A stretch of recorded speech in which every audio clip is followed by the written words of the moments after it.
They say when everyone is zigging, one way to be successful is for you to zag. And that's exactly what Margaret and Kevin did 5 years ago. When everybody was sourcing from China, they started sourcing from India. And today they're going to be sharing their story, their lessons that they learned sourcing from India, building a successful brand. And you know a brand is successful when you receive an email from an aggregator wanting to acquire your brand. You know that you have reached or you have achieved the Amazon dream when that happens. So, Margaret and Kevin, super excited about listening to your story today. And you have shared your story on a couple of different occasions, but we haven't really dug deep into the lessons learned and what sort of mistakes you made along the way. And you did do a presentation at India Sourcing Trip in October, but I think that's been 2 years, and there are a lot more lessons that you've learned in the last 2 years as well. So really excited for that. Um, and then we've got a special announcement to make. So after Marg and Kevin share their story, their lessons learned, stick around with us, and we have a very, very, very exciting announcement to make for everybody in the group. Okay, so Marg and Kevin, let's just dive into it. Okay, oh, wait, right. sorry. Before Something else, a surprise. All in all, a very exciting day. And I was going to say, Megla, you forgot something. Yeah, Kevin, go for it. The seller poll. Yeah, go, Kevin. Yeah, no, come on, make sure that you vote for Megla and make sure you vote for India Sourcing, the FB, the Facebook page. Just give us your votes, guys, and sort of, come on. Yeah, and we're in the top 5 in a few categories, which is super, super exciting. So thank you, everybody who's already voted for us. And so the categories that you must vote in are contribution, industry contribution, Facebook group, podcast. We've got the Asian Seller podcast, Amazon consultant. It's Margaret Jolly, so you need to enter her name over there. Facebook group, sourcing from India, and event is Virtual India Sourcing Show. So we really, really, really appreciate your vote at sellerpoll.com. And voting ends tonight. I think it's 11:59 p.m. UK time on November 24th. It's closing, so it's all closing tonight. It's closing tonight, yes. They're going to announce the results on Thursday, which is tomorrow.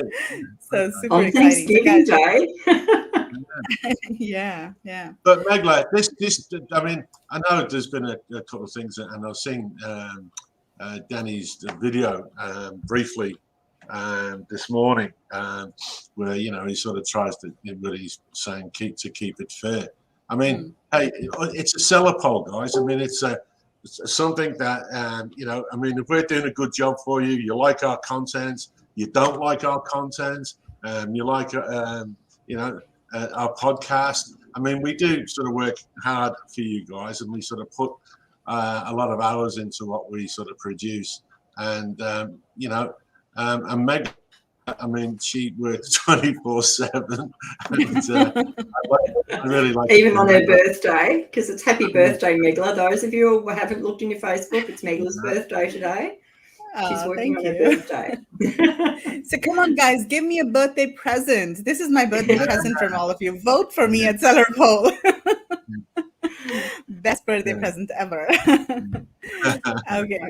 Cool. All right, over to me. Awesome. So yeah, over to you, Marg. Let's get started. Okay, right. Well, I'll start on lessons learned, and we have learned many. I've probably left out half of them, but I'll start with things like, some of the mistakes we made, because people do make mistakes, and I think everyone should really not think that everyone's perfect and it all goes wonderfully well the whole time.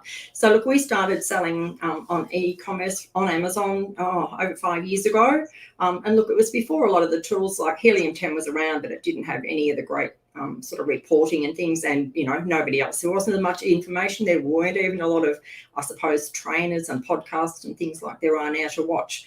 So I think our first lesson learned was finding a product that was not selling on Amazon, and there was a very similar, smaller version, and that was out of stock. So we went, how easy is this? We've got a killer product here. We're going to go for it. So no competition.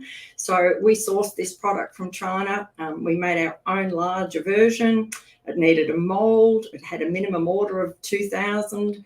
we were, oh yeah, it's gonna fly off the shelf. We'll go for it. So molds were pretty expensive in China at that stage. And look, you should never start with 2,000 or 3,000 especially on an unproven product that doesn't exist on Amazon.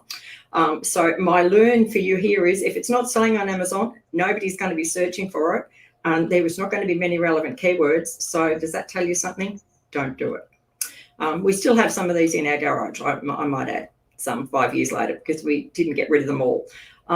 So that's probably my big lesson to people, because I thought, we didn't understand and have a big understanding that, these keywords, and if people aren't searching for a keyword, unless you've got money to go on TV or something, how on earth are you going to show your product for people to buy it? So that's probably the first thing that people should not do. Then we also decided to do some different bundles. So we did 3 different bundles of kitchen products, sort of, tongs and baking sets and stuff like that.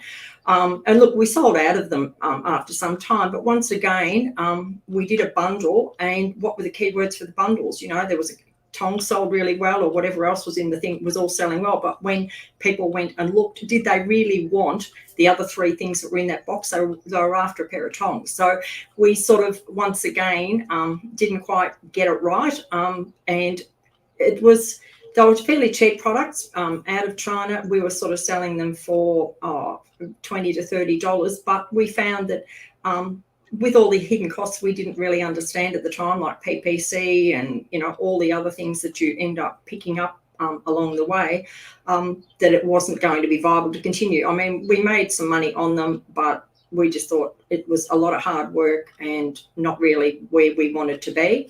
And then our supplier copied us on one of the products. So they were selling side by side in a different colour, because they said it was a wonderful idea when I suggested it. But of course, then they thought, yeah, they'll try and get some of the money. So I think that's another lesson that, maybe you think, I'll add something extra to my product, but by adding it, sometimes you're actually making it worse, because I thought that everyone would want some extra stuff, almost sort of for free. But no, that didn't really, didn't work for us. Might work for some people, but not really. So look, at the start, when we first did our training, we were told, like, find a product, differentiate it, do beautiful packaging. Look, it wasn't really the best information. We were selling silicone stuff, and we spent a lot of money on these gorgeous gift boxes because we thought everyone would want this gift box. That was probably another lesson learned.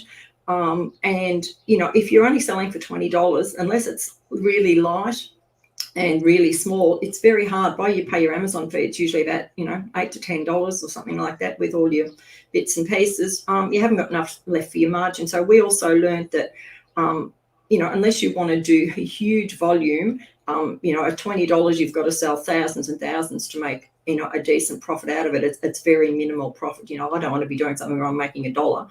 I want to make, a third of my cost at least. So that's another thing to learn. I think that, be careful when you do differentiate. Is it something that people don't go crazy? Like, I think if you differentiate it to a point where it doesn't exist, it's once again going to be something that people aren't looking for.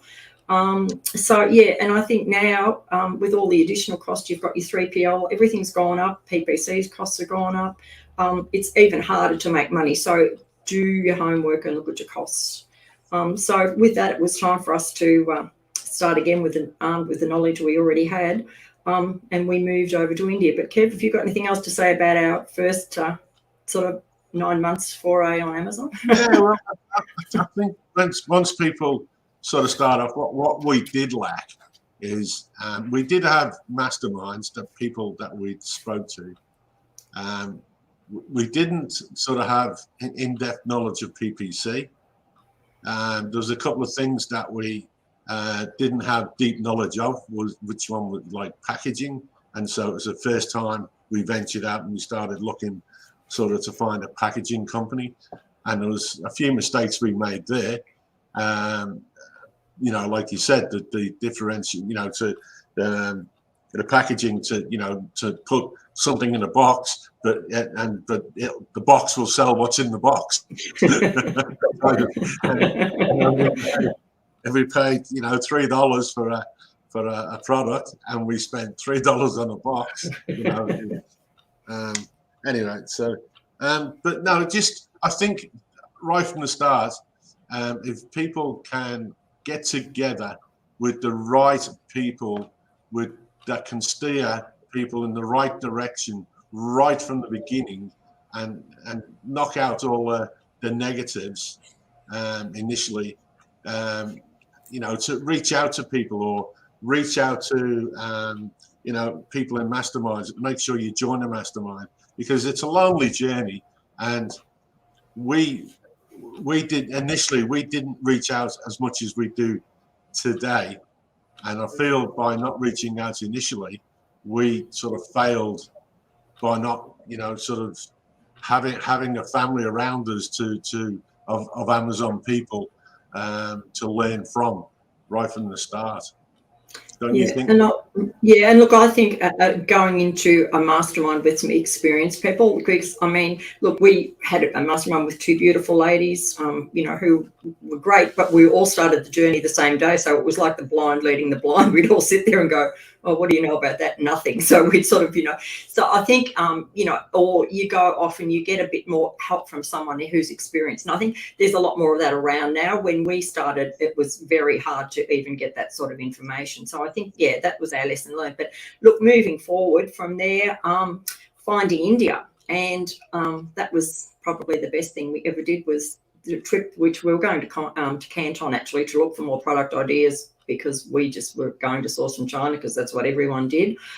So we actually stopped over in Hong Kong, and there was a mega fair on there. So we were just walking down the aisles, and there were lots of China-centric things at this fair. It was quite a big fair, about 5 stories high.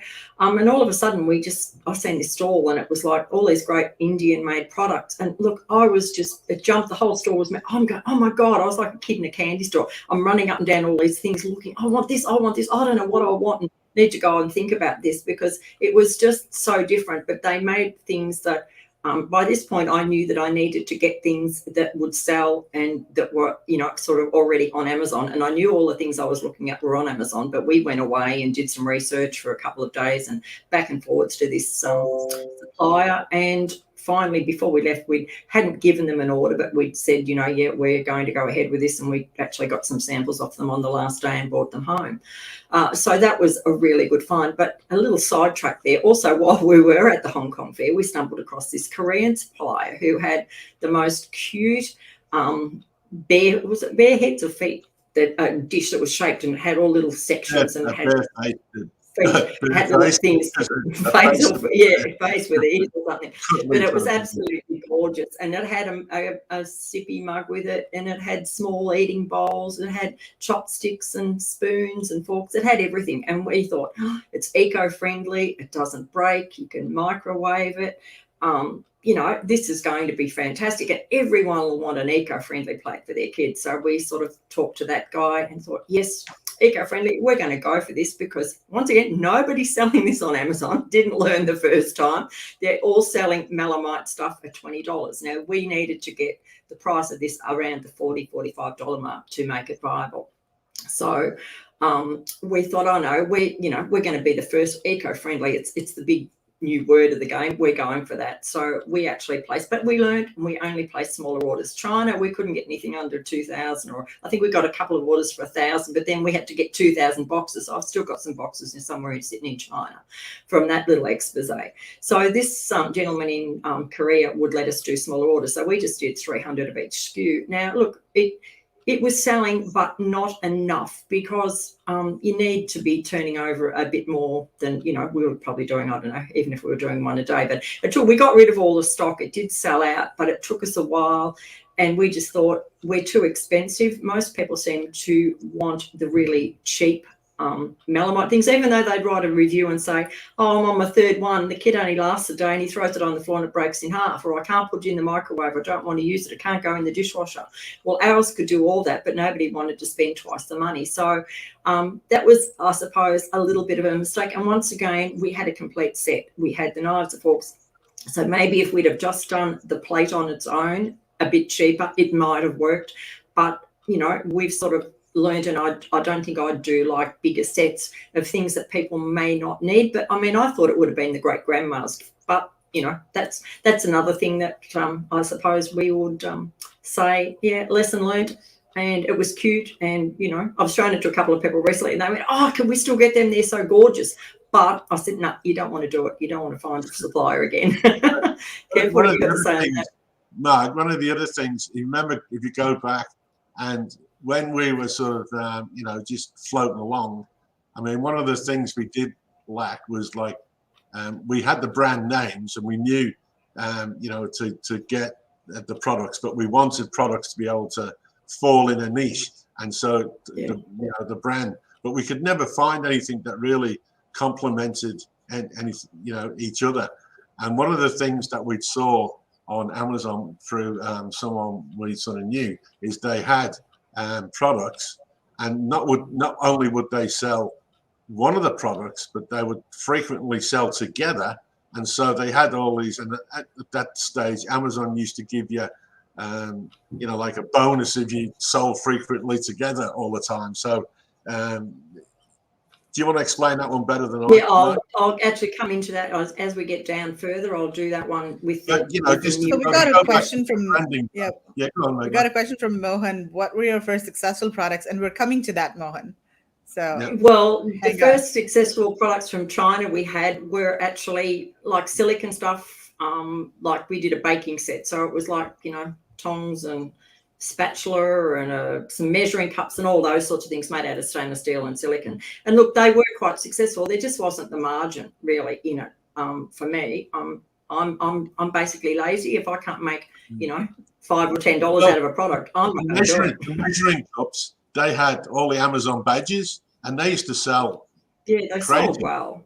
We sold them well. But I remember one day, and I was talking to our supplier, and I said, "Hey, they're really good," and she goes, "Yeah, Marg's really made a nice box, and the whole presentation thing, and it was colourful because Marg always tries to add a bit of colour."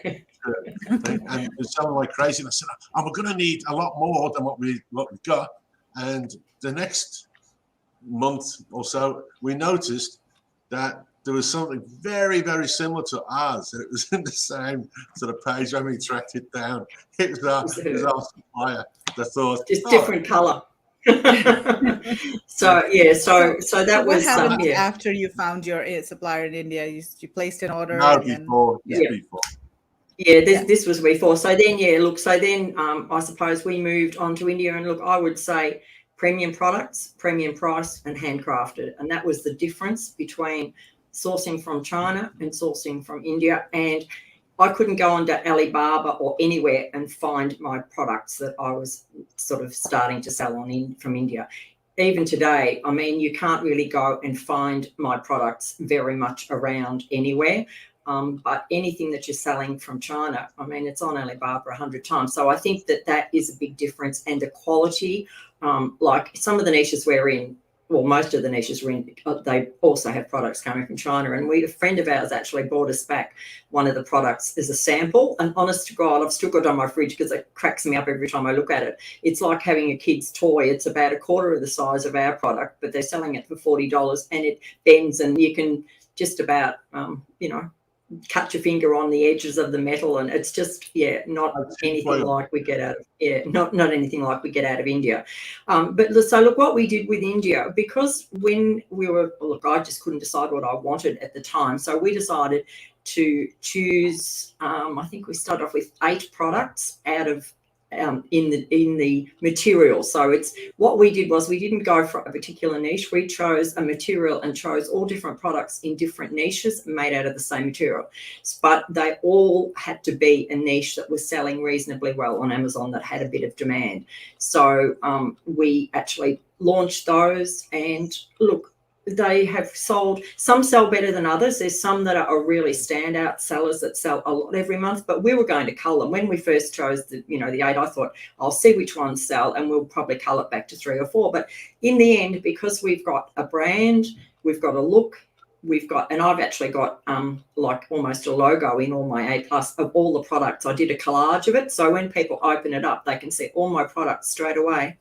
And we sell through our storefront, and like quite a lot of products. People will buy 4 or 5. I mean, the other day, I think we sold 5 in one sale, and we quite often get 2s and 3s because people buy things because they'll sort of complement each other in your home. So that's been a really good thing for us. But we've actually ended up adding one more product, and we've got 9 in that brand now because because I'm buying it from one supplier, I can just pick up an extra 200 or something. So it doesn't matter that some products are selling a lot less, but they still sell and they're still making me, $10 or something each time we get a sale. So I figure I might as well have them there, and I just keep them in a much smaller volume of the, depending on the sales volume of them. So that's worked really well for us. Mightn't work for everyone, but I found that to be really good. Go on. I just want to add that you mentioned that you're focusing on one material, but it's not only the material, it's the finish.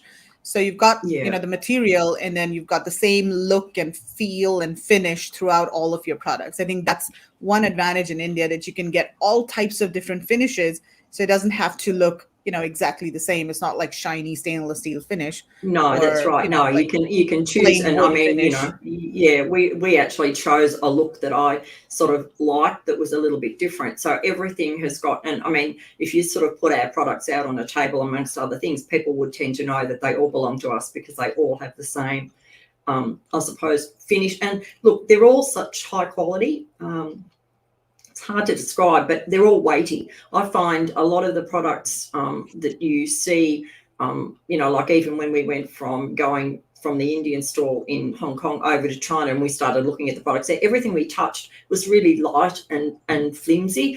I just feel that everything we've got is really quite, heavy, and a lot of people do comment on, how the quality is there. So I think that's something that is really well. And look, honestly, then because you're selling something that's higher quality, it's handcrafted, and people want to buy it, it makes a nice present for somebody to buy 2 or 3 things, you can get a much higher price. And we sell, most of our products range from $40 to $70 price range, and I try and make, my aim is to get a third of that. So if I'm selling for $40, I want to be only paying like $13 for my product, and about $13 in my fees and costs, and $13 for my pocket. So that's how I try and do things. And I just, that way, then I prefer to sell a lot less of my products and make $13 than have to sell, 10,000 of them and make $1 each, because it's a lot of work, and there's a lot more things that you've got. The returns, you're selling 10 times as much, you're getting 10 times as many returns.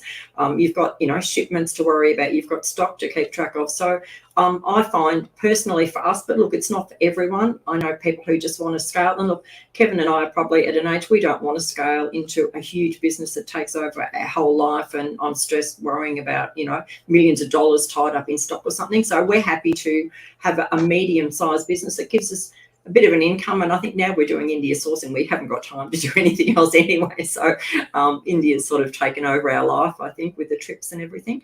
So yeah, what else do you think about to say about our products and finding India, Kev? What do you think about that? Well, I just think we found our brand, didn't we? We found our brand identity. Yeah. I mean, we went to the Canton Fair, and I mean, it's great, and it's a great experience. And there was so many things, and we were looking, but we could not find that brand identity. And one of the things in our brand identity was we didn't want to sell just anything. We wanted to find something that was, like Marg said, good quality. Something that you felt good about. Not just. And I know people say don't get caught up with your product. We haven't got romantically involved with our product. We just feel if we want to sell something, whether it's a leather belt, we want to sell the best leather belt we can, type of thing. And so if the quality in one country is different in another country, I think we would go for the highest quality that we feel for that particular item. And I think having that brand, once we discovered that brand identity, really for sort of one of the brands, really, Marg, didn't we? And we still had another brand that we were trying to find an original brand identity for that, which we have now. We fulfilled the gap. We filled the gap. Yeah. So do we want to take this question real quick? you want to take this question? How much effort, time, and money did you put on product photography, packaging, and marketing initially? So I guess initially maybe he moved in China. With I think well, when you're with China, look, we were so green. I mean, we spent a lot of time developing. Even I was so worried about getting my logo to look perfect and the box to look perfect, and I think we went a bit overkill with all that. I probably wouldn't go to as much effort. And, I know people who have spent, thousands of dollars getting a logo designed from 99 Designs or something. I wouldn't bother anymore, especially if you're just going on to e-commerce. Most people don't see your box until it's done. So we'd spent, we've got the most beautiful boxes. I've kept them. I love the boxes, so I've still got some here at home. But it was a waste of money and all that money. So to me now, I would just do a nice logo, clean and crisp, and a reasonable packaging. It's sturdy enough for your product, but it doesn't have to look gift gorgeous, sort of all, glitzy or silver, or I wouldn't spend any money on it. On that part of it, photography, I think, is really important. We always have our photos done by a professional, and I would not say a professional photographer. You need a professional Amazon photographer, because there's a bit of difference. You need to have someone who understands what you need for Amazon, someone who can do, I know people who say, oh, I went to this photographer and they do weddings. Wrong. They have no idea how to, do a photograph of a bowl of fruit and make it stand out and how it should be portrayed on Amazon. So I think, you've got a lifestyles, you want your infographics. So I would say definitely on photography. Packaging, I would make sure my product is going to be stable. That's the main thing. Marketing, we didn't do any, and we still don't do any off Amazon marketing. We only do just Amazon marketing, and we don't have our products sell organically. I think it's a lot to do with because we've got the brand and they cross-sell each other. We probably only sell about 10% of our products through PPC. The rest we sell organically. So we don't spend a lot on marketing at all, if that sort of, helps you. But, I mean, we did spend a lot of time in the first, when it was our first baby. I mean, we'd sit there for days worrying about what the box looked like or something like that. If you think about the amount of time I around the boxing that we did the packaging, and even the shipping cartons, all the information regarding all that. Yeah. I mean, I would be up at 3 o'clock in the morning, finding, scouring,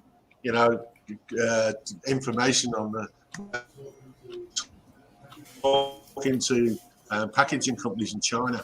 But what I did find, a lot of the packaging companies in China, once I discovered what a die line sort of was, the software surrounding a lot of the designs in China, they said they did, but they didn't understand the actual software in the for the designing side of it, or the CAD side of it. And that really blew me away, because I just presumed, China would be so far ahead with the CAD designs. And we actually had a guy in America, didn't we, Marg? Yeah, I think, look, I mean, you've just got to be careful when you're sort of doing things, especially if sourcing from India is so much easier, because you can give them your dimensions, they can understand what you're doing. Go back to China, they actually can't really read your die lines and things, and they can't access a lot of the data. So that's a bit of a difference. But look, we'll move on, or we'll be here all day. So one of the key things, though, Marg, you must tell people is, look, you don't have to get 100 suppliers. You don't have to talk to 100 packaging suppliers, or even, normal suppliers. Just, I know you need quotes and I know you need pricing, but, once you find people who can actually make your product or make your packaging, try and form a relationship with them from the start, get prices, get samples, and then sort of see. But, I see some people going and getting hordes and hordes of samples and spending loads and loads of time comparing pennies, rather than sort of jumping in and sort of, trust. I mean, I know you don't just trust anybody, but, I mean, I think we touched on this before, Megla, that a lot of, even a lot of people that we talk to in our Viz shows every week, they have masses of opportunities for products. And we can see quality through the screen, can't we? When we jump on the Zoom. Yeah. I think let's answer this question. This is quite interesting. And sorry, Kev, this is covering you just for a sec. It's a very inspiring story. You mentioned that you sell premium products that are well differentiated. Does that mean they are much more expensive than your competitors' products? And if so, how do you convince your customers that your products are worth the higher price? As I feel that price still is a big deciding factor for many customers. Look, I think price can be a deciding factor, but if you have something that is different, it's hard to explain. Our products are quite different, so they're not for everyone. Not everyone would like them, and that's why I say we sell less at more price. So we would never sell, like we've got some competitors who might sell 1,000 compared to we might sell 500, but I don't care because I'm still making a better margin. And I don't want to sell something that's like, well, I suppose most of the things our competitors are China-centric. So they're there 20 different times and they all look the same. Ours stand out on the page because they are really quite different. And so people see them, I think, and then, buy them at the dearer price because it's something that they really want to have that's something quite different. So I think that's the key thing is the differentiation of Indian products. And I think if you have a good look at them, you'll see a lot of the Indian products do look quite different to what comes off the China sort of, line in wood, in metal, and all that. So I think that's where we can command the higher price. But look, I agree with you. Could probably, if we reduced our price by half price, they'd probably, walk off the shelf and we wouldn't be able to keep up with the demand. But that's not what I'm about. I'm just wanting to make a nice income for myself and a reasonable profit and sell something that's a quality that I can still stand behind and feel good about as well. I know you're not supposed to love your product, but I do have a bit of I've got to be happy with what I'm selling. I couldn't sell something that I knew that was rubbish. I just wouldn't feel good about myself doing that. So I hope that answers the question. There is a market for high-end premium products on Amazon as well. I mean, there are bags selling for, $200, $300, $500. So Amazon is not only about the cheap plastic, spatulas that are coming from China. There are all types of buyers on Amazon nowadays. And in fact, the product that I'm selling, I'm not going to talk about it too much because I'm just starting out. I'll probably be ready to talk about it in the next year or so. But I'm in a very, very, very, very, very competitive niche that is full of Chinese sellers, and they're selling for like $5 and $10, and my product is $35. So very, very differentiated, super saturated niche. So let's see how it goes. I mean, this is the second time I'm doing a product. It's a seasonal product. So the first time was pretty successful. It was sort of a test. And I'm doing it this time as well. Let's see how it goes. As of now, it's doing pretty well. And the most important thing is profit. So I am profitable on that product. That's the most important thing. I have enough margin to play around with, to spend on PPC and to do Vine and all of those things. I think that's the most important thing in Amazon. Yeah. Another question from Anja. Do you sell on Amazon only? And are you also active on social media? No, Amazon only, no social media. So, I mean, look, if people want to, do all those things or have Shopify, look, our stuff would probably go really well on Shopify or Etsy, but I don't really have the time. And, I'm quite happy with just what we're doing. We're not making millions. We're making, we're in the sort of 6-figure seller range. And so we make enough money to compensate for what we do. And I think because now we've gone off in a little bit different direction, and I suppose selling on Amazon is just half of my life now. The other half is in India sourcing. In the past, we've sold on eBay, we've sold on Catch Australia, we've sold on what else would be sold on, Marg? We tried Etsy, but we got kicked off because they tried to tell us it wasn't handmade. But I didn't bother pursuing that. In the past, you can overdo that. Yeah. But I think the other thing is that there's so much opportunity to on Amazon itself. And if you want to exit your brand, then most of the aggregators are still looking for Amazon-centric brands. They're not really looking for Shopify and social media. I mean, those are bonuses, but they don't really add too much value to your business. And this is something that we've learned recently from Ben Leonard. And, Amazon has so much potential. So if you are just starting out, it's really good to focus on Amazon, build a strong business over there, and then diversify to other channels. But at the same time, you can use social media and other external channels to drive traffic to Amazon. But then again, there's so much that you can do on Amazon to optimize your listing and drive traffic that, that's I think later. So, okay, let's keep moving. Okay. We'll need to watch later, but as always, great to have. Hi, Andy. Good to see you here. Okay, what's next? Okay, yeah, building a relationship. Look, in India, not like China, where they can't understand you. They won't come on to Zoom or anything with you. In India, language is not a barrier. It's commonly spoken. So you don't get things lost in translation. We had a lot of things lost in translation when we were trying to explain things working in China. India uses Zoom, so you can jump on the Zoom call. They do WhatsApp all the time. And so by regularly checking with your supplier, and you can, by talking on Zoom, I think you get a much better relationship. You're talking to them, you're looking them in the face, and you get a feel of the people. And look, you can jump on calls, check your samples. Don't just ask them to send you a sample. Have a look at it on Zoom before it comes. Have a look at the process as it's going.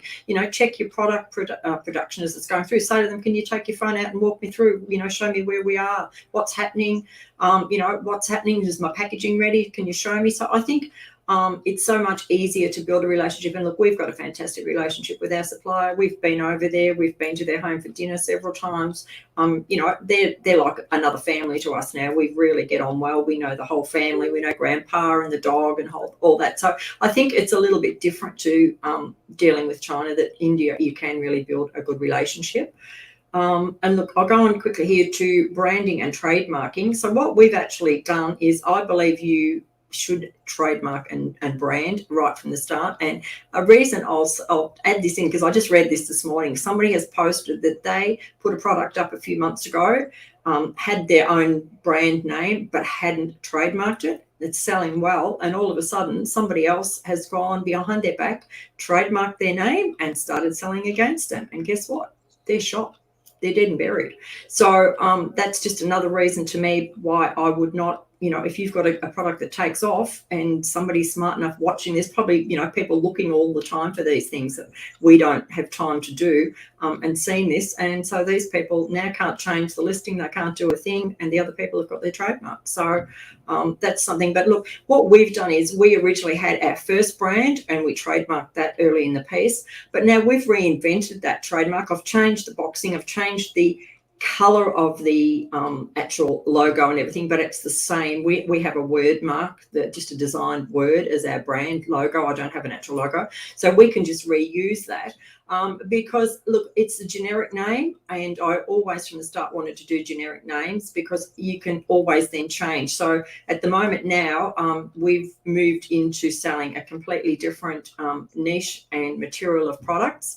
But so if you start off with, say, Marg salad bowl, you're stuck with selling salad bowls forever. You can't then go and start selling some shoes or some boots or some pet stuff in there. But if you call it Marg's Collection or something like that, you can then sell anything you want under that. I mean, for trademarking purposes in the US, that doesn't protect your product, but for the Amazon bit that you need mainly trademarking for, it doesn't matter what you sell. Once you've got a trademark, it's fine. So I think that's something that we've done, is doing that. And like, it works quite well, because if you've got a brand and a trademark, and then we've got the new niche we've just picked, once again, it's a different material, a different look, but so anything that's made out of that material we're doing in the new brand. So we're once again in different niches, and we're just growing some products in the different niches in the same look.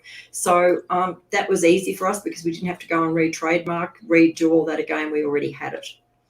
So we want to take this question real quick. Yeah. So I might have missed that, but how many products do you sell under one brand? Do you do lots of variations?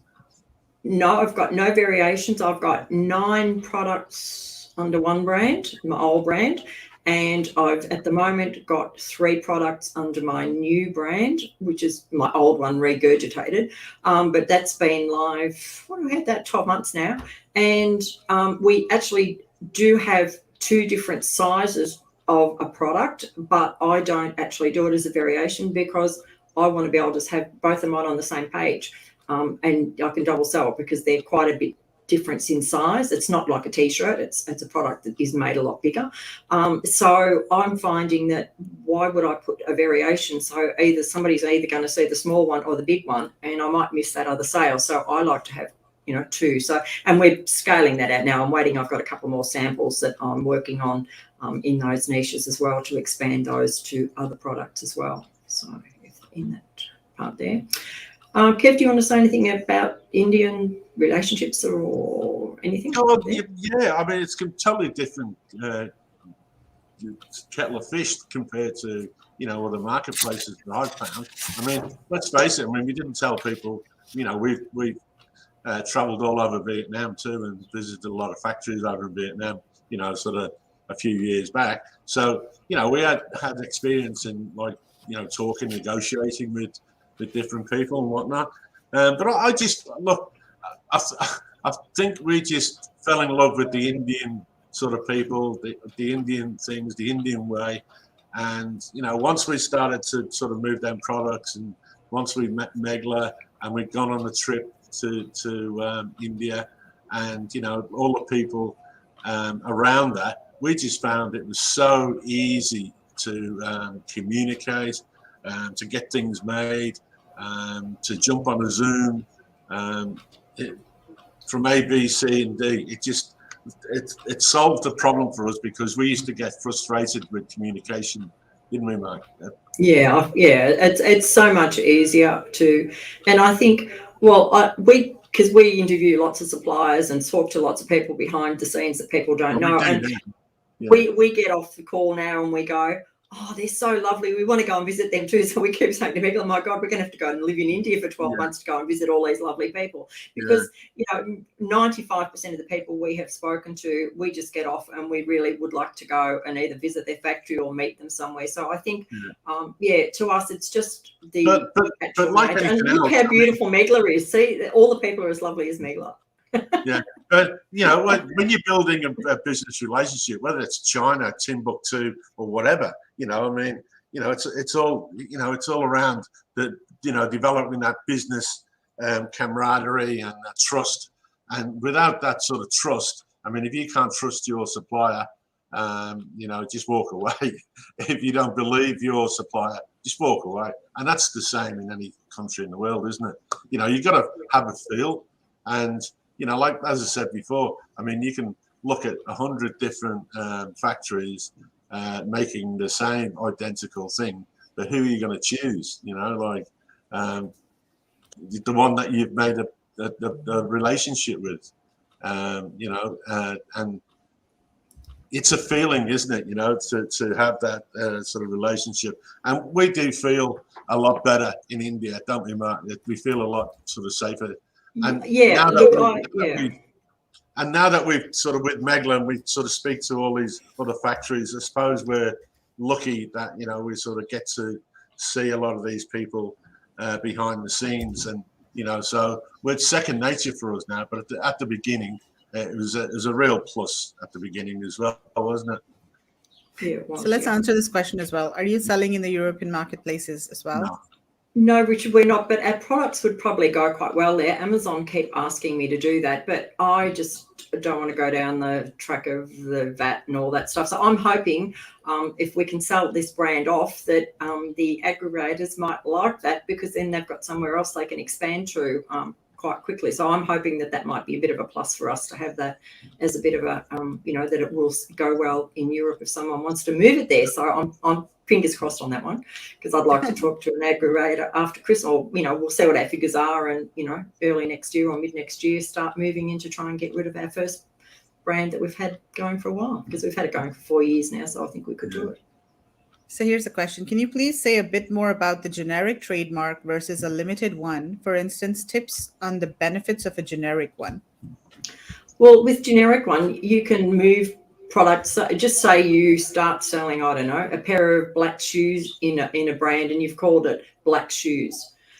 Then I decide that they're not working and I want to start selling, I don't know, a dog bowl, a stainless steel dog bowl. Well, I can hardly put a stainless steel dog bowl in a brand that's called Black Shoes. But if I call it the Black Collection, I can sell a black dog bowl. That's probably not a good example, but I mean, just something really generic. So don't ever call your product, your brand, what your product is. So if you're selling pink shoes, don't call it pink shoes. If you're selling, you know, runners or trainers or supplements, don't call it that. Just give it a name. It can be your name with, you know, trading company. You can have, you know, collection. There's all sorts of, you know, words you can add to the end of it. Or a lot of people now say, though, the less length on your trademark or your brand name, the more keywords you can get in your title. So stick to 1 5-letter word. So think of a word. It can be anything, just a word that sounds nice. And you can sell any mortal thing behind it. So I think that's definitely, do not call your brand a long name that's got 4 or 5 words in it, because that's half your title gone. So you don't want to be, because people don't know to search for that. Look at the lady's name, Tamika. I mean, there you go.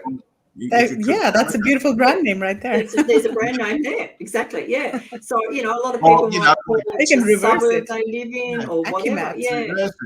Tam Grant. Yeah, it doesn't have to mean anything. I think you're better off with that. And once again, you can either do a logo, you get someone on Fiverr to draw it up, or you can just get that written nicely in a nice font, or black on a beige box, whatever. Don't go to a lot of trouble. Got it? She's got it. Okay. Would you recommend selling under the manufacturer's brand name? No. Why would I do that?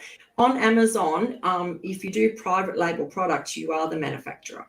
So if you're going to sell under your manufacturer, say from India, like our factory, well, they don't actually sell anyway, so they don't have a brand. A lot of the manufacturers don't have a brand as such. It's only their company name.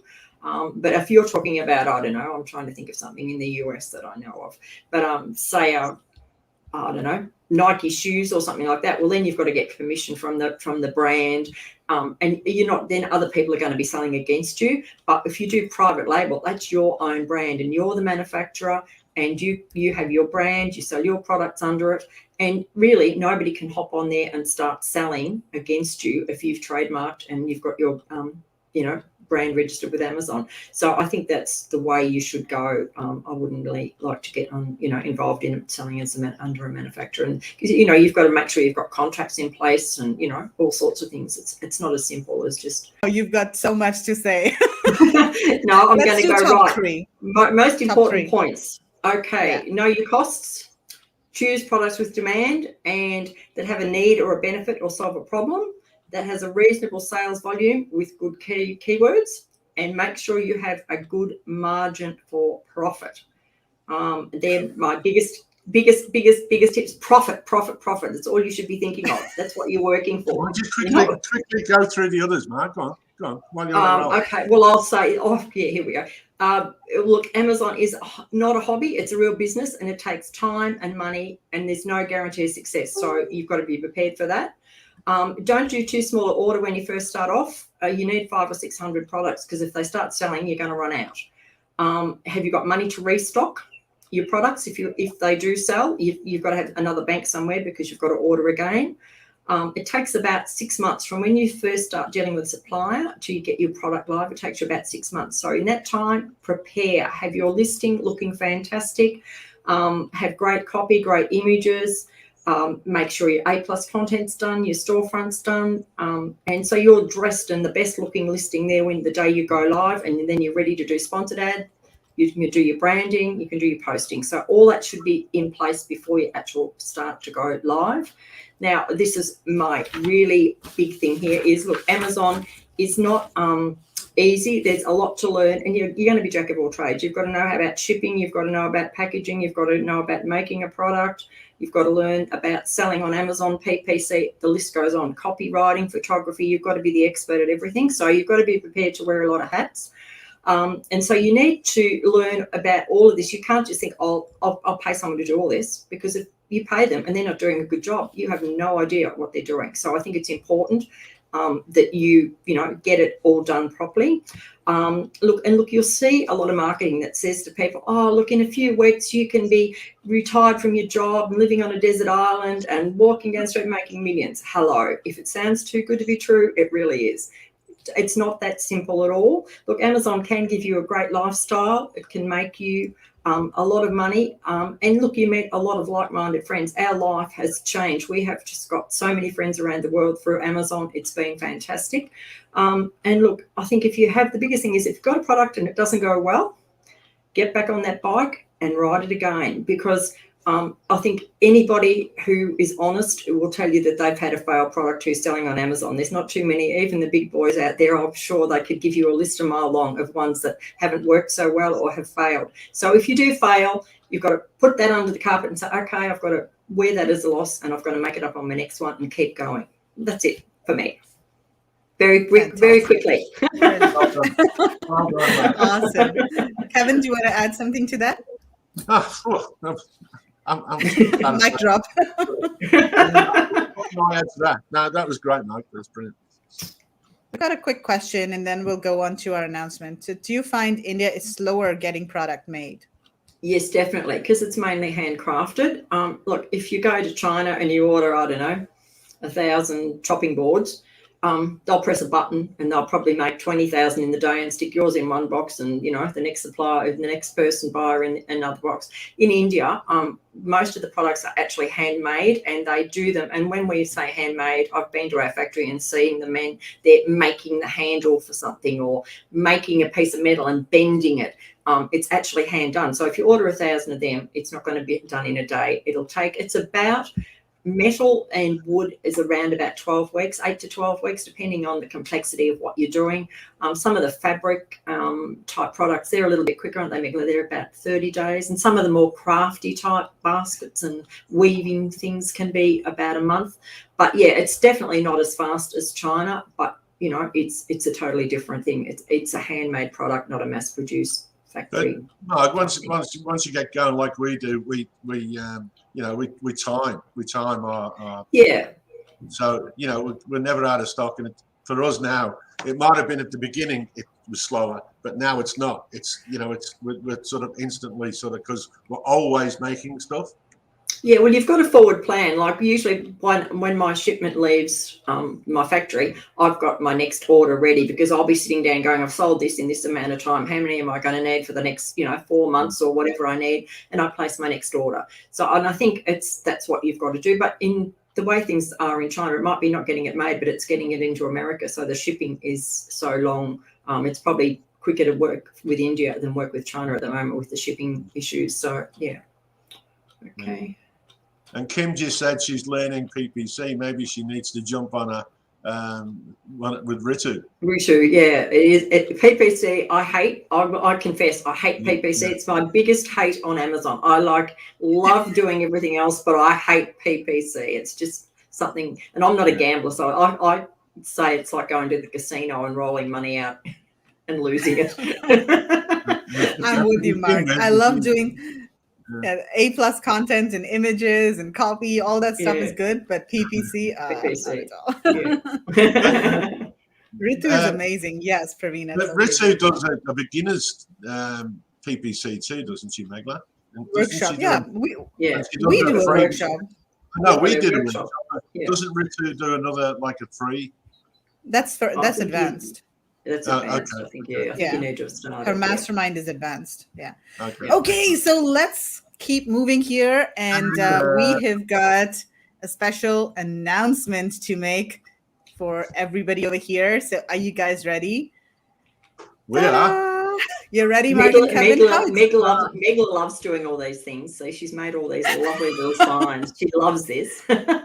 I love this. Yeah, I'm more the creative person, not a numbers person. So, okay, so let's get started. Can you hear me, Marg? My connection is a bit unstable. Yeah. Am I okay? I can hear you.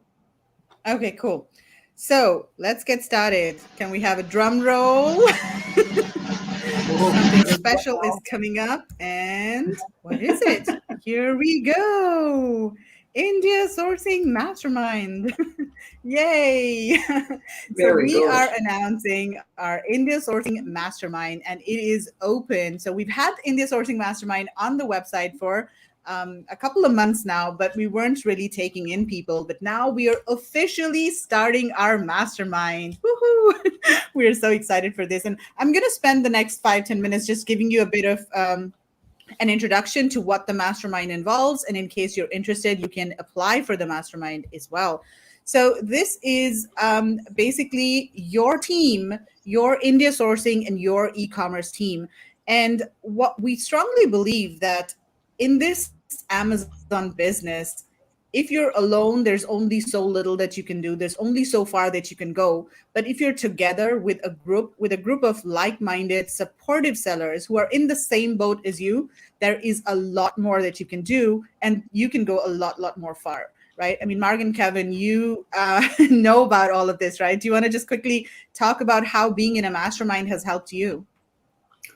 Well, look, yeah, I think without somebody to, I suppose, throw something against and say, what do you think? You know, if you've got an idea, look, we've got most of our friends now are Amazon. So even if we go out for dinner, we're talking about, you know, what do you think of this? You know, we've got this idea. What do you think? And, or you know, how did that happen? Or have you been busy? Have you been? So it's nice even to wake up and think, oh, I've had hardly any sales today, and message a couple of people and go, how are your sales today? Is Amazon down? What's going on? If you've just, you're in your own little home, in your own little world, you'll know nothing. I think it's really important to surround yourself with like-minded people and who can help you, and you can work together.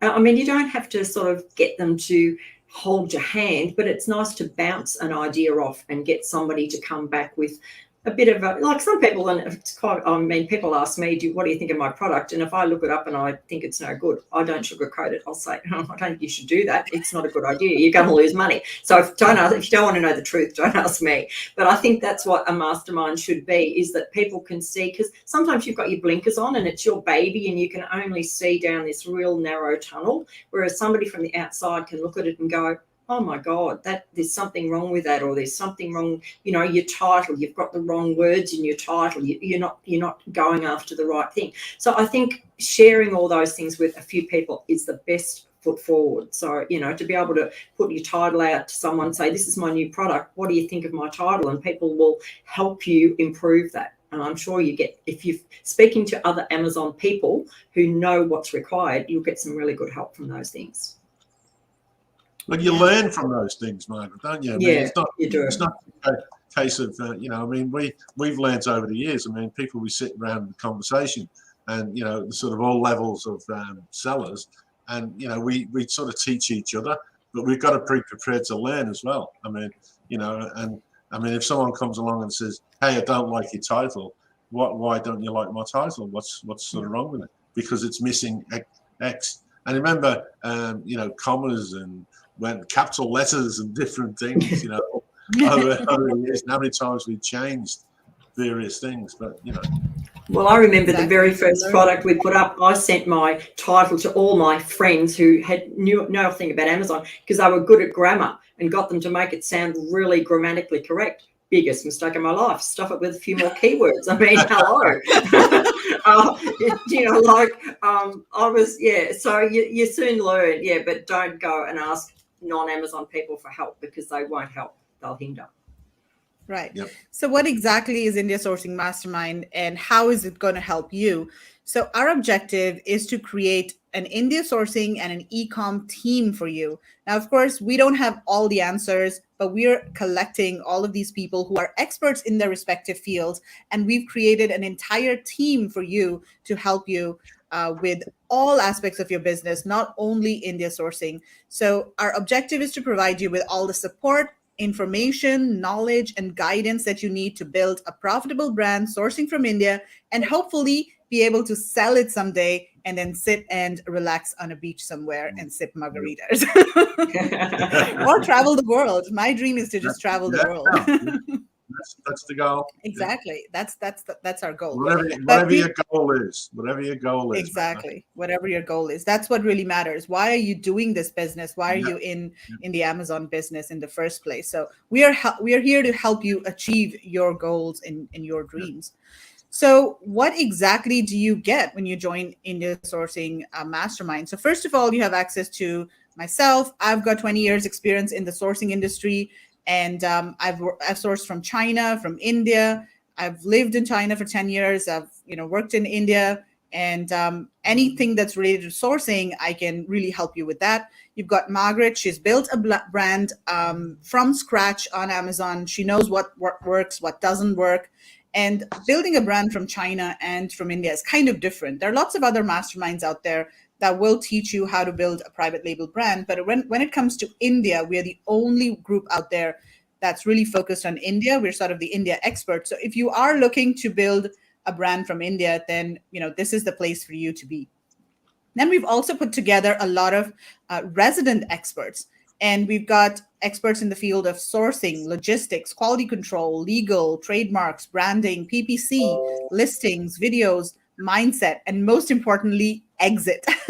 Because I strongly believe that this is the gold rush of our time. I mean, if you're building an Amazon business right now, the biggest opportunity for you is to exit your brand. And I think this sort of an opportunity has not existed for common people like us in the past. It's really been, you'd have to raise capital and get investors in your brand and your business, and that's how you'd be able to scale and sell your business. But this Amazon has provided us with a platform, and that allows you to scale a business and then exit it for 6-7 figures, right? What do you say, Kevin? Well, I'm just saying it's quite a unique times we're living in, and yeah, I mean, 5 years ago or whatever, would we have thought about going into Amazon, building a brand, and then exiting, and then getting your superannuation from Amazon type of thing. Basically, like a lot of people can build quite a considerable amount for some of the exits that we've sort of heard about these days. But yeah, I mean, hey, there's your why. If you've got that why in place, and you sort of get in there and start building. Yeah. But I think too, I'd just like to add, it sort of becomes addictive. We've got quite a few people we know who have actually had 1 or 2 exits, but they keep going back because they liked it so much and they made money, and so they sell and they start again. So there's quite a few people who are doing that as well. So yeah. I think there's the opportunity to roll the dice a couple of times here if you're that way inclined. Depends what you want out of your life, really. Yeah. What everyone wants. Exactly. So what do you get, apart from all of the support from the resident experts? Of course, there's a lot of India sourcing guidance. So this group is really focused on sourcing from India. But of course, if you are sourcing from China, we can help with that as well.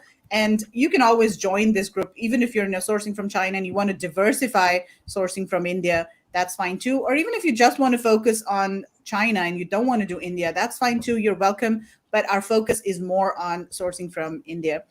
Of course, you have all of the access to experience sourcing and Amazon coaches, weekly team chats. This is something that I think a lot of people will find very useful. So every week, we're all going to get together and just come in, just have team chats. Like everybody can bring in their questions. You can bounce off ideas. You can talk to other people. You can talk about your issues, your problems that you're facing, and just share what you've experienced yourself and help others improve in their businesses. And if you're kind of stuck somewhere and you're not kind of moving ahead, it really, really, really helps to chat with somebody who has maybe experienced that, or they may have a solution that you haven't thought about. So I think one of the main benefits of this mastermind is this weekly team chats that we're going to be doing. And then the resident experts that we have are going to be doing regular sessions, and they're going to be updating you on what's happening in their respective fields. So for example, every month or so, we'll have a PPC session, and you can bring all of your PPC questions to that session. And if there are any new developments in the PPC,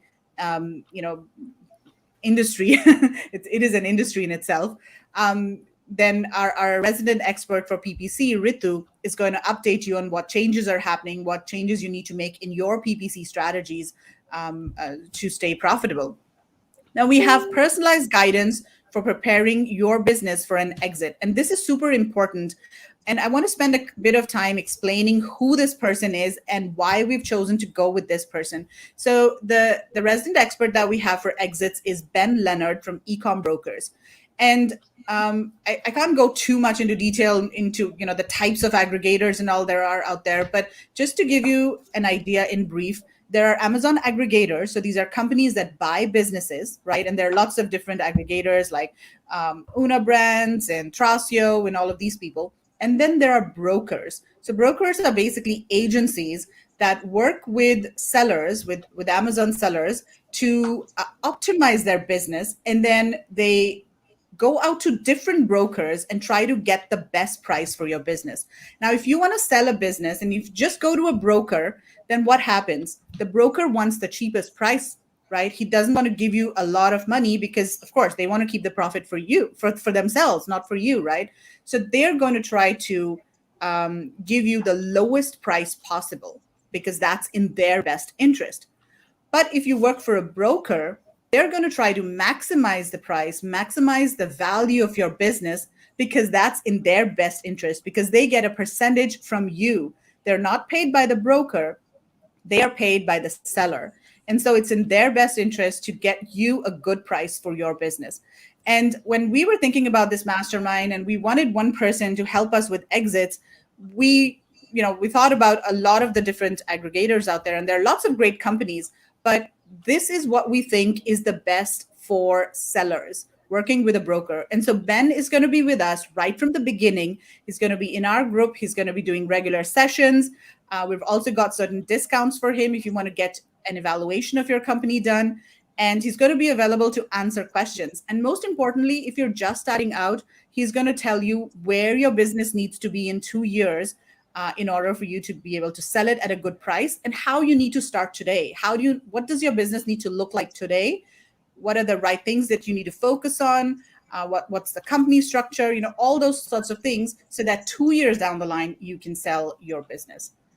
Do you want to add something to that, Marg? No, well, I think just with this exiting, I think at the moment there's like aggregators out there and they're offering good prices. But once again, in most instances, they're buying your business for themselves. So they're not going to give you the maximum, because, hey, if they can save themselves, depending on what sort of business, even if we're talking $500,000, they're not going to give it to you. Whereas, we've spent a lot of time talking to Ben, and like he wants to get your business and get every ad back, everything he can think of to get your business to the highest price, then go out and say, right, who wants this business? This is what it is valued at. So you are going to get the best possible price. And I think that is the key to it. Then, we've been approached by aggregators, but I'm be going to Ben and saying to him, make my business as valuable as you can. I know he charges a fee, but I'd prefer to give him some fee and get more money than do a quick sale and I suppose get ripped off, really, because the aggregators are going to go and grow your brand and pick it up cheap and off they go. So, I think doing this way is, and look, he seems so knowledgeable. He is a seller. He's flips his own brands and stuff as well. So he's got a lot of Amazon experience. So he knows both sides of the story as well. So, I'm really super impressed with him. And I think to set your business up from the start, the right way would be ideal. I mean, we probably haven't got the right structure when I've been talking to him because we've been going too long. We probably should have done it differently. But it's a good idea if you're starting now to listen to him and do things like the way he tells you. Just get your processes in place right from the word go, and it's great knowledge to have if that's what you want to do. But it's great. Well, who doesn't want to do it? I mean, what are you going to do? Close it down for nothing or sell it for even 50 grand's better than nothing, isn't it? Yeah, absolutely. I just want a Tesla. Cool.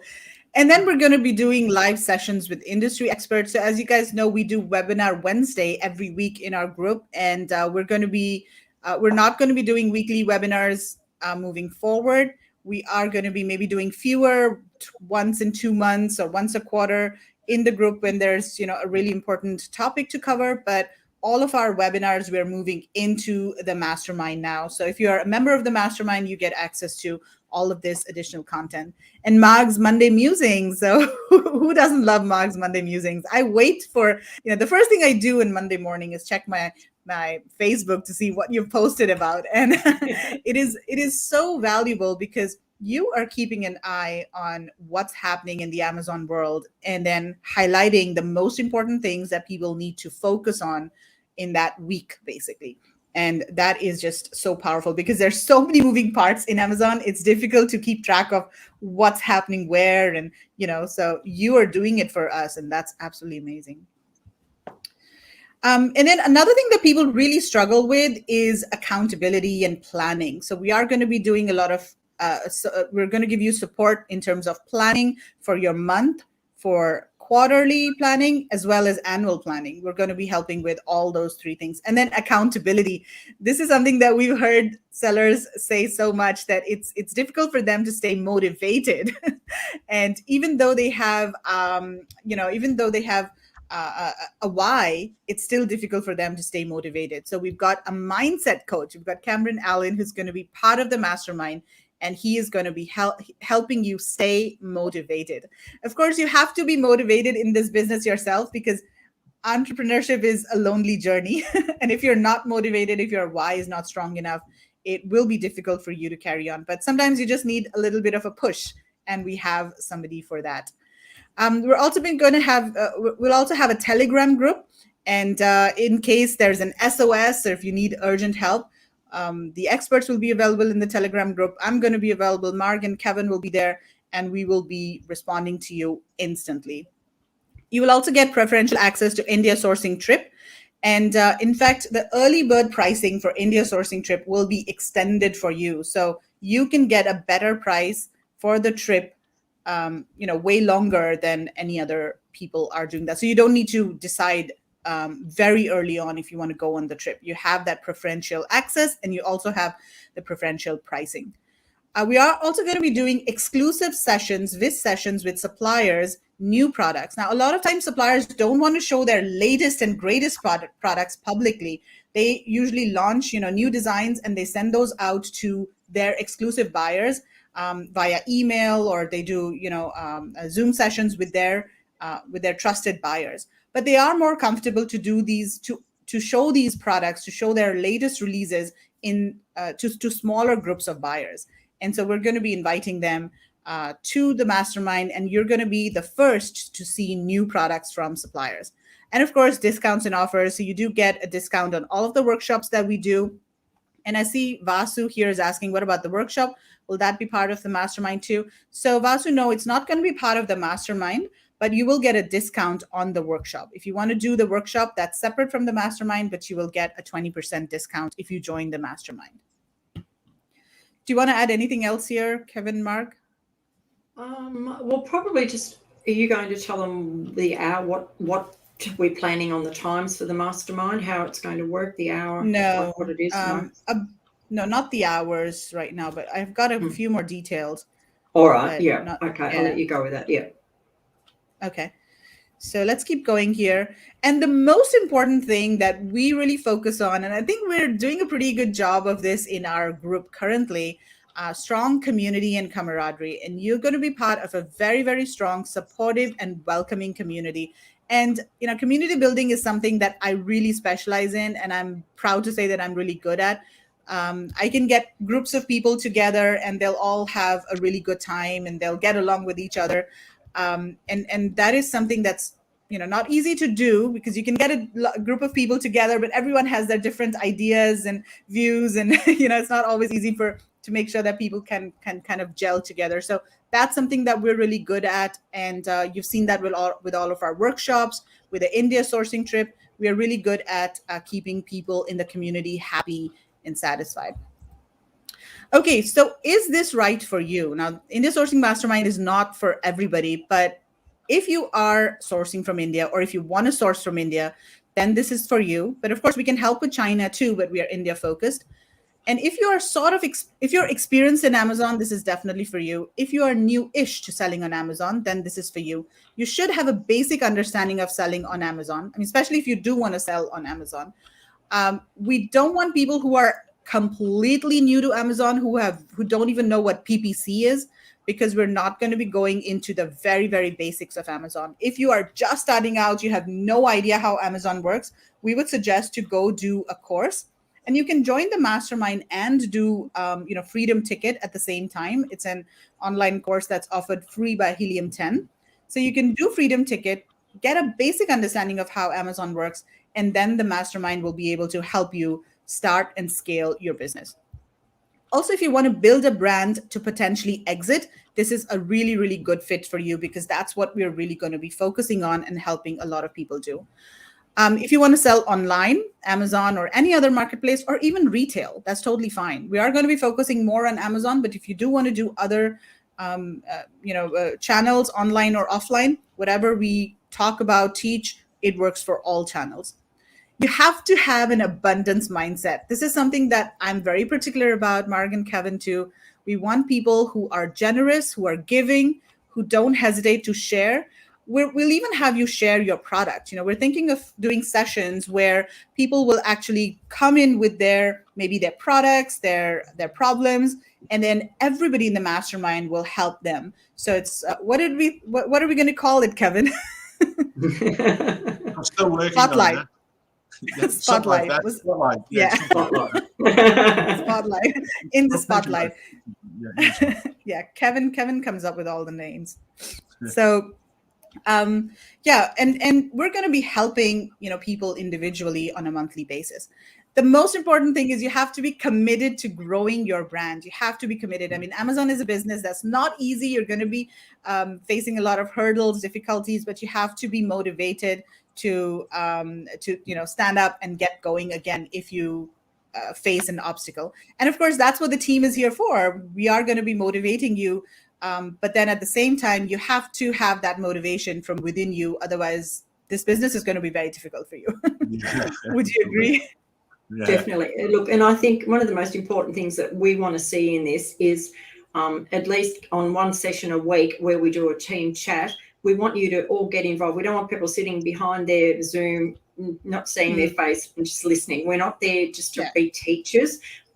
It's not our mastermind or it's everyone's. So you all need to participate. So I don't want to be sitting here talking for an hour and neither does Megla. We want you guys to all talk together, get to know each other, maybe make some friendships off here where you can message separately to someone who you gel with about things during the week, make another buddy to help you with your Amazon journey. And that's what I really want to see out of this. I don't want you to take this as just another, we're going to sit and we're just going to talk for an hour and you're just going to listen, because you're not going to learn and you're not going to, get the benefit if you don't all participate. So that's my thing, is that please, everyone who joins needs to, I know some of you will be shy at first, but it'll be a small group that you can just talk together, and it's a closed thing. It's not going to be published on any Facebook page or anything. So whatever's said in this group stays in the group. So I think if you're going to be part of it, really get involved in it and learn and share together, because that's what we're doing this for, not to just sit here and talk. That's one of the keys to success, to sort of grow. You've got to be prepared to grow. And then, everything else will grow beside you, but if you got to partake and grow your mind a little bit. Exactly. And I forgot to mention, I see that some people have already submitted their applications, but if you want, you can go ahead and submit your application at the URL that you see scrolling at the bottom of the screen, indiasourcing.net/mastermind. So there it is. There you go. Nice ring, Kevin. Thank you. Matches with your necklace. Thank you. So, there is an application process. We just want to make sure that you're right, that this is right for you. And we will get back to you just, in a couple of days after you apply. So let's just keep moving over here, and then we'll see if you have any questions. So if you want to accelerate your India sourcing journey, join us for this mastermind. This is going to really help you with that. And there we go. Apply now at indiasourcing.net/mastermind. In case people have questions about the pricing. So I didn't put the pricing over here. It is mentioned on the website, but I'll just quickly tell you, if you want to pay monthly, it's $125 per month. And if you want to pay annually, it's $1375 for a whole year. So it's, not a lot of money. It's just $125 per month. And you're getting access to an entire e-commerce team, including a mindset coach, somebody who can guide you for your exits, a PPC expert. I mean, just imagine, how much does a PPC expert cost? Can you get a PPC expert for $125 a month? No. They charge $500 per hour if you want to get advice from a PPC expert. And you're getting a branding expert for your images, listings, sourcing. Any questions you have, we're going to be able to answer your questions in the mastermind related to. Can I join, Megan? I'll think about it. Did you apply, Kevin? You have to apply. You have to apply.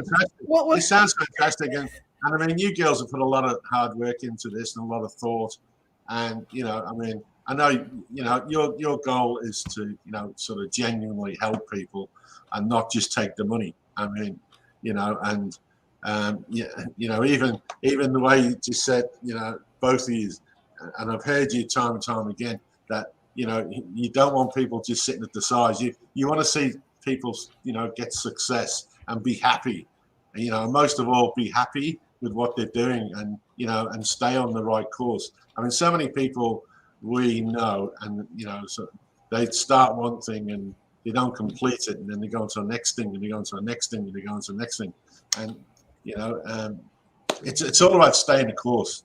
And, you know, I mean, with Amazon, one of the things that we might not have said before, it's staying on the right direction, staying on the same road, isn't it, Marg? You can you put your blinkers on, but you can actually be disturbed by people that have got different things to say. What's your thoughts on that, Marg? Yeah, look, I think there's so many different people out there now talking about Amazon that you can, if you listen to every single thing that's broadcast, you'll end up getting yourself so confused. So I think you've just got to be careful and not spend your whole week listening to podcast after podcast after podcast, especially on the same subject. You've got to choose someone who you think is right for you. So to me, a lot of people spend so much time, and I've had people come to me and go, oh, I didn't know that, and they've done, you know, 10 other things. And I'm thinking, how many training courses are you going to do and not get that information? So I think you've got to be careful and not to confuse yourself and just bog yourself down in information. You've got to act on what you're learning and move forward.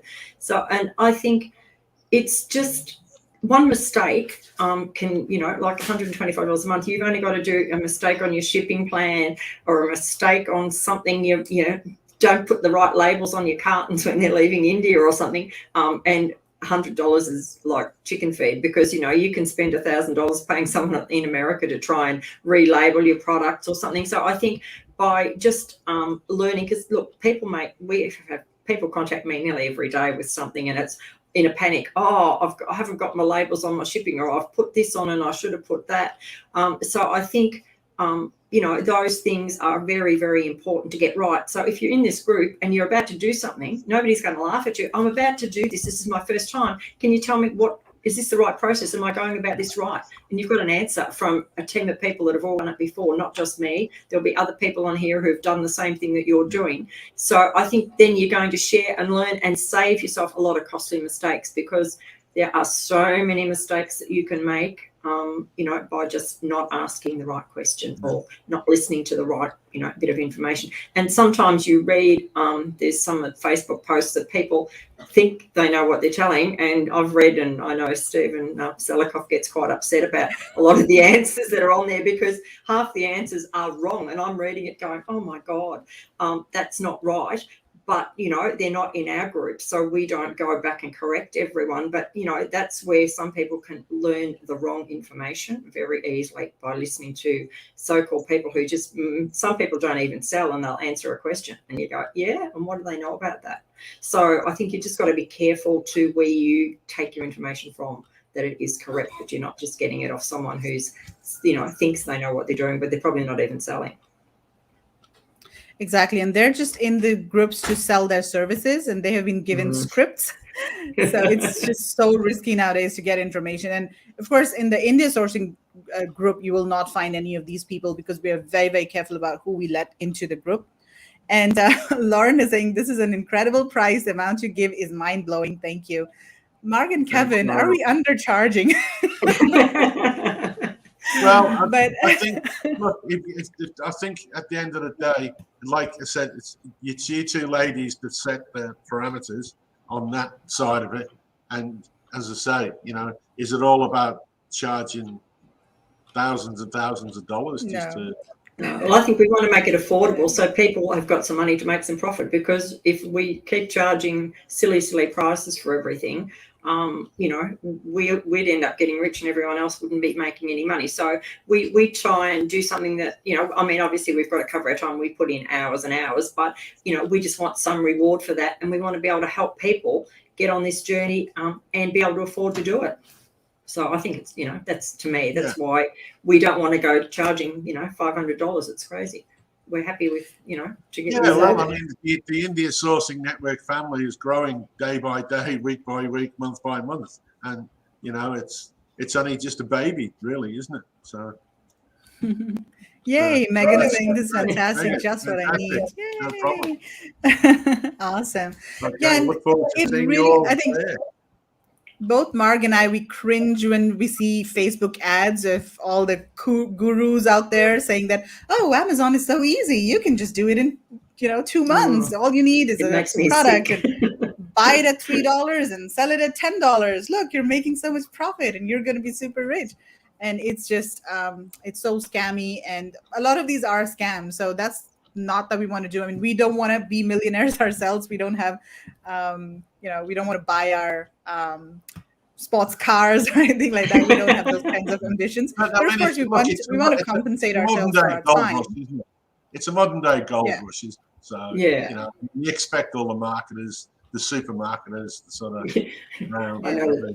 All you need is 30 minutes a day, lol. Yeah, exactly. 30 minutes a day. Yeah, right. Yeah, once your product starts selling.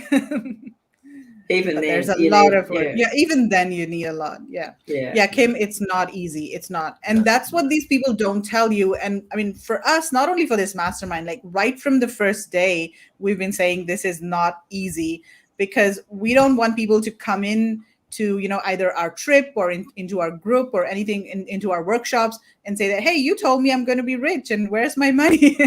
So we want people to know ahead of time that this is not easy. There's a lot of work to do. There's a lot of moving parts, and Amazon will create so many obstacles for you. Your listing will get suspended for something, or the next day you're, got hijackers on your listing. What other things happen, Marg? I mean, your whole account has been suspended, right? At the moment, Amazon are just being terrible. I mean, people are trying to change their title and they're not letting them, and all sorts of things. So there's things happen every day, and it's you just never know what you're going to wake up to. But look, all in all, I still love what we do. It's great. It's a challenge, and I can still, once again, I can do it from anywhere. I can go out for coffee if I want and take my phone, and I can see if there's any dramas, and I can sort them from the cafe.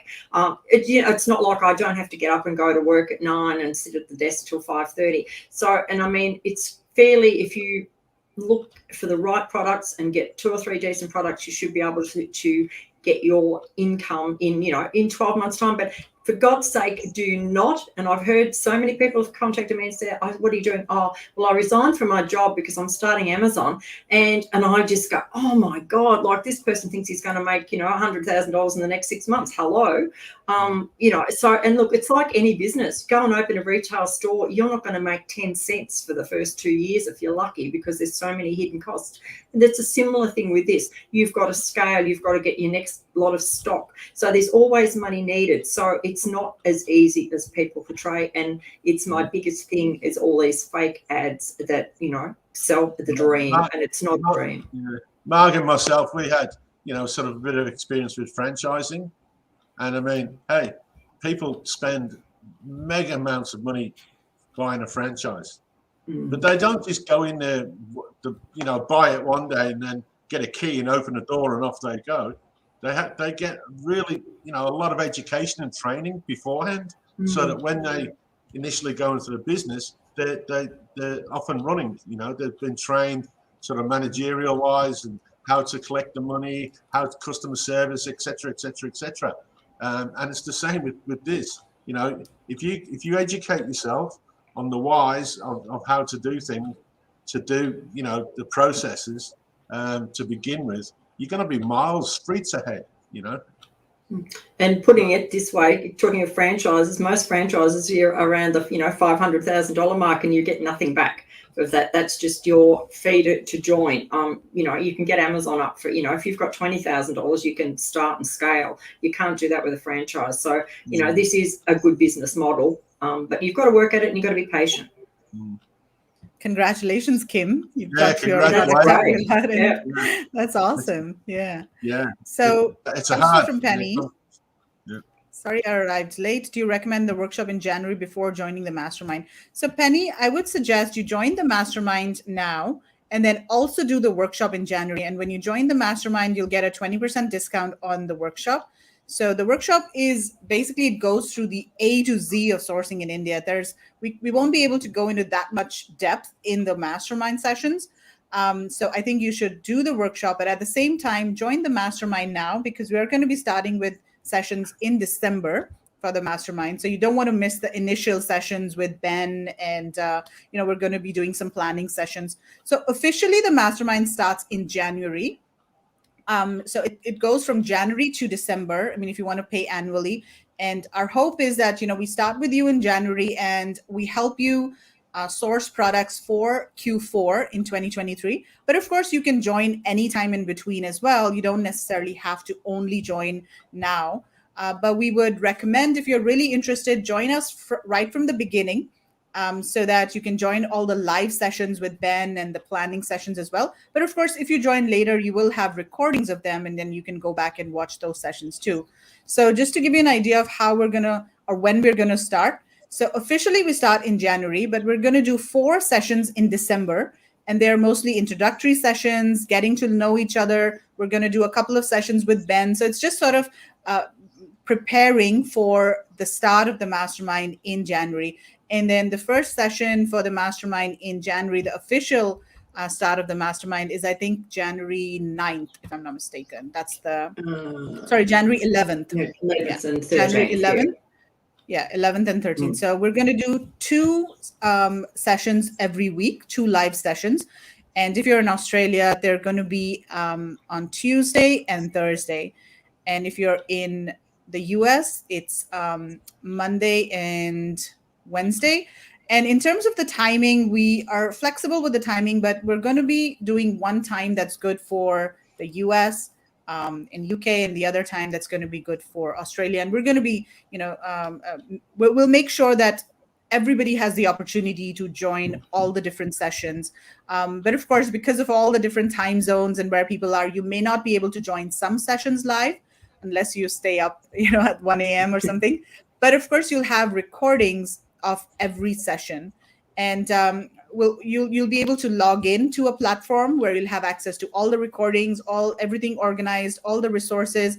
If you've joined the workshop, the India sourcing workshop, you'll have all of the materials and recordings of the India sourcing workshop there as well. So it's going to be like one portal where you join in, and you'll have all of your India sourcing. And later, we're also going to add the other workshops there too. Awesome, guys. You're a wonderful team. Don't undercut yourselves. I'm sure Kevin will need a new golf caddy. I've got one. I've got one already. I'm the man that's got everything. Will the sessions be recorded as I do work? Yes, Penny. All the sessions are going to be recorded. So the sessions will be done in Zoom. And we are going to, you're going to be able to turn on video and talk to each other. And then we'll record the sessions. And as soon as the session is finished, we're going to upload it into the portal, and you'll have instant access to the session, like in, a couple of hours after the live has ended. Yeah, and look, I think some of them. I do work 14 hours, 12 hours shift with only 7 off. 14 days, 12 hours shift with only 7 off. Yeah, 2 and 1, I think they call it. I have to watch that in her breaks. Yeah. Well, Kim, once we have the schedule out, or maybe you can just message me separately, Kim, and because I don't know where you're based, which Canada, time zone you're in. Kim, are you in Canada? Yeah. Okay. Pretty sure she's in Canada. Okay. Yeah, and true, we're going to be having them at different times. So, it might be, say, lunchtime in Australia today, but then we might do 7 o'clock at night in Australia another day. So it won't be rigid the same time, because that way then it gives everyone a little bit more chance to, participate live. So we won't just stick to exactly the same time. We'll try and set a schedule up so everyone gets a fair go at getting on live, because we want it to work for everyone. And we're flexible, that's the thing. Even at India sourcing trip, we had a schedule, but then, people wanted something different. So we just went with the flow and changed our schedule based on what people wanted. And as we were saying earlier, this is your mastermind. So we're going to make sure that, it works for you. And we're flexible with the timing. We can always change that. Yeah, and look, it depends where the people sign up from. If we've got, a massive amount of people in the US and not so many in Australia or UK, well, we'll sort of try and tailor it to suit, the bulk of the audience as well. So, yeah, it's just going to be a wait and see, and the same with the content. What people want, we want to know what you guys want to talk about. We're not just going to set this in rigid, this is what we're doing. If people have got things they want to talk about, we're quite happy to divert and help people. That is what it's about. It's not just we've got this set program and we're going to do A today and B tomorrow and C the next day. It's going to be whatever questions and whatever things people are needing. And look, things could change in Amazon and we might need to pivot again and work on something that's just happened. So, it could be anything. Exactly. So just for those of you who just joined us, I'm quickly going to go back and just show you the slide of what is available and what you get when you join the Mastermind. So just to quickly go over this, first of all, you've got access to all three of us, a lot of India sourcing guidance. This is focused on sourcing from India. And we've got resident experts that are focused on sourcing, PPC, quality control, branding, images, storefronts, keywords. We forgot to mention keywords. That is just so important. I think we should also mention, we were talking about this yesterday, Marg and Kevin, product research. So this is something that people really struggle with. And we are going to help you with product research. So we're going to give you some guidelines that you can follow based on, Marg and Kevin's and my experience and what we've learned so far. But of course, there's no way to say 100% for sure a product will be successful. But I think what you can do is we can give you a list of criteria, and then you can run the product through the criteria and see how likely is it to succeed. And I think one of the things that Marg does really well is that she tells people what products will not work. I think you've done that for quite a few people. Right? Yeah, I've got a big list. I've seen all the failed ones as well. Yeah. And so that's something based on, her own experience. Do you want to talk a little bit about product research, Marg, and how we might be able to help people? Yeah, well, look, I think, it's really hard and people say, I don't know where to start. And I mean, look, there's different things. You can look at your hobbies. You can look at, different products. You can just sift through Amazon. You can go to the local stores and see what's trending, see what's happening, see if you can do those things. There's a lot of the helium 10 tools. You can actually search for products that they believe are trending. And a lot of people say the only problem is there's a lot more people looking at those, so it might become a bit crowded, but it gives you ideas. And you could then, as we know, there's rabbit holes. You can start off with one product and it leads to a rabbit hole, and you go down this warren for half an hour and you've got this completely different product by doing that. So there's lots of ways you can do your product research. And then I think validating it is very important. You must validate whether there are sales on Amazon and whether there are keywords. If you look at a product and you can only think of 10 keywords, and if nobody's selling it, you've got no way. But if you can usually go into some other products and find all the keywords that product's ranking for and see if they fits your product, and then you know what search volume there are on all those keywords. So then you can do all the exercise and see if it's going to work for you. So I think, there's lots of ways, and there's no right or wrong way with all these things. It's just something that you've got to learn and spend a bit of time with. And everyone, look, you could line 10 people up and they'll show you 10 different ways to do it as well. But we can suggest, you can go off and do Project X and things like that and look at the way they do it. There's so many ways, and, they all work in different ways. Will there be anyone? Yeah, and we will also share, our guidelines. We will create a document, and am I there? Yeah, you're there. Yeah, hear me? You were frozen for a second, Magna. Yeah, you're back now. Okay. Can everybody hear us? Because my connection is a bit unstable. Okay. Yeah, yours is a bit shaky. I'm getting a message that my connection is unstable, but yeah. Okay. Oh yeah. Kim, can you hear us? Just let us know in the comments if you can hear us, because she said, I think I lost my video.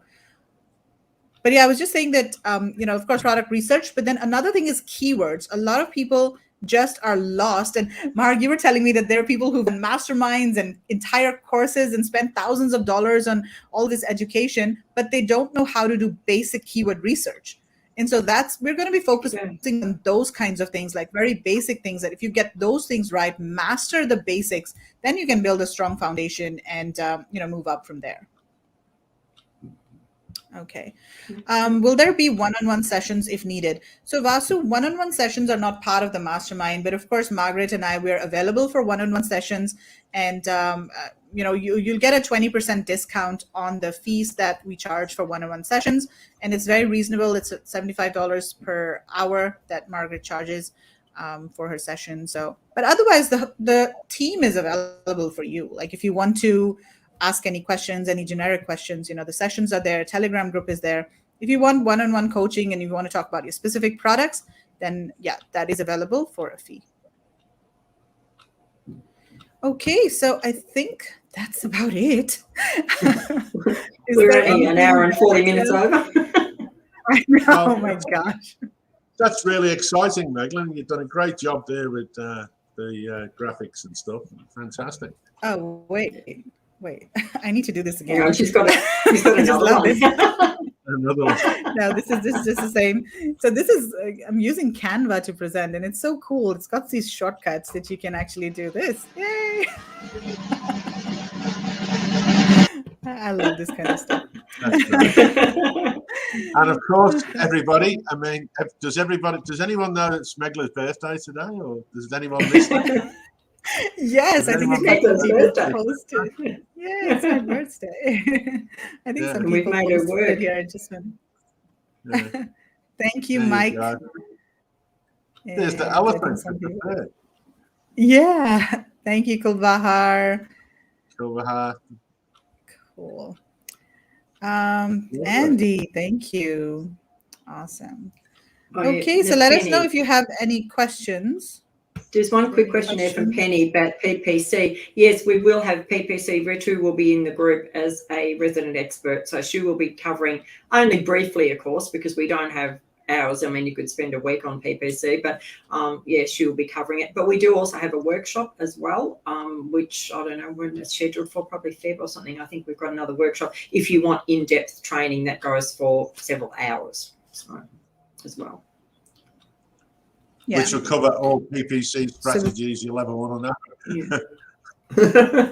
Got the PPC training. You can buy recordings of the previous workshop that we did as well. If you.